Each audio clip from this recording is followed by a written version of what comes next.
ज्येष्ठ गायिका आशा भोसलेंच्या पार्थिवाचं अंत्यदर्शनासाठी चाहत्यांनी गर्दी केली आहे। दुपारी 4 वाजता शासकीय इतमामात अंत्यसंस्कार करण्यात येणार आहेत। सध्याची ताजी दृश्य आपण पाहताय।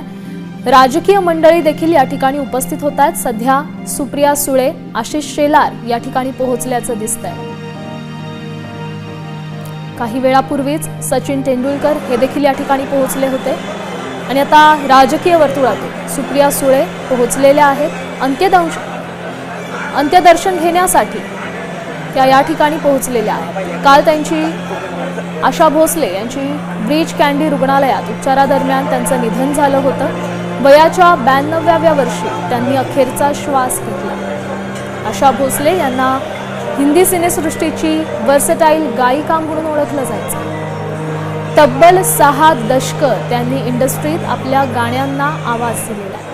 त्यांनी केवळ हिंदीतच नाही तर मराठी, बंगाली, गुजराती, तमिळ, तेलुगूसह अनेक भाषांमध्ये गाणी गायली आहेत। हिंदी सिनेसृष्टीतील दिग्गज संगीतकार आर.डी. बर्मन, ओ.पी. नय्यर, सचिन देव बर्मन, लक्ष्मीकांत प्यारेलाल यांच्यासोबत त्यांनी अनेक अजरामर गाणी गायली। महाराष्ट्रानं आणि देशानं आज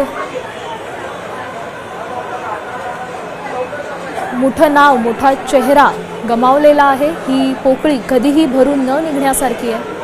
अनेक दिग्गज मान्यवर मंडळी आशा भोसले यांचं अंतिम दर्शन घेण्याकरता पोहोचलेले आहेत।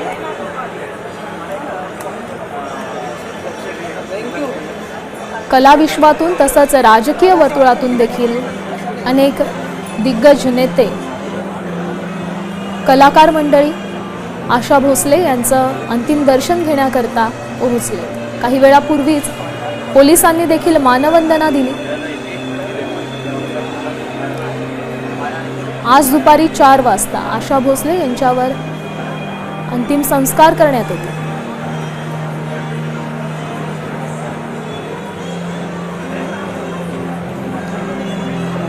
केवळ हिंदी आणि मराठीच नाही तर इतर अनेक भाषांमधून आशाताईंनी रसिक प्रेक्षकांसाठी गाण्यांची मेजवानी दिली। आशा भोसले यांना हिंदी सिनेसृष्टीची वर्सटाईल गायिका म्हणून ओळखलं जातं। अनेक दिग्गज मंडळींसोबत, कला विश्वातल्या मंडळींसोबत त्यांनी काम केलेलं आहे। संगीत क्षेत्रातली पुढची पिढी आशा भोसले यांनी घडवली आहे। ही बातमी केवळ संगीतप्रेमींसाठीच नाही, चाहत्यांसाठीच नाही तर मात्र संपूर्ण देशासाठी अतिशय दुःखद अशी ठरलेली आहे। काल आशा भोसले आपल्यातून निघून गेल्या।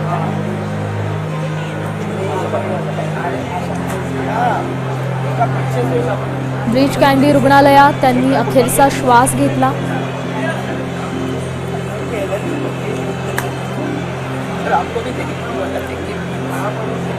दुपारी 4 वाजता शासकीय इतमामात आशा भोसले यांच्यावर अंत्यसंस्कार करण्यात येणार आहे। काल त्यांचं ब्रीच कँडी रुग्णालयात उपचारादरम्यान निधन झालं। वयाच्या 92व्या वर्षी त्यांनी अखेरचा श्वास घेतला।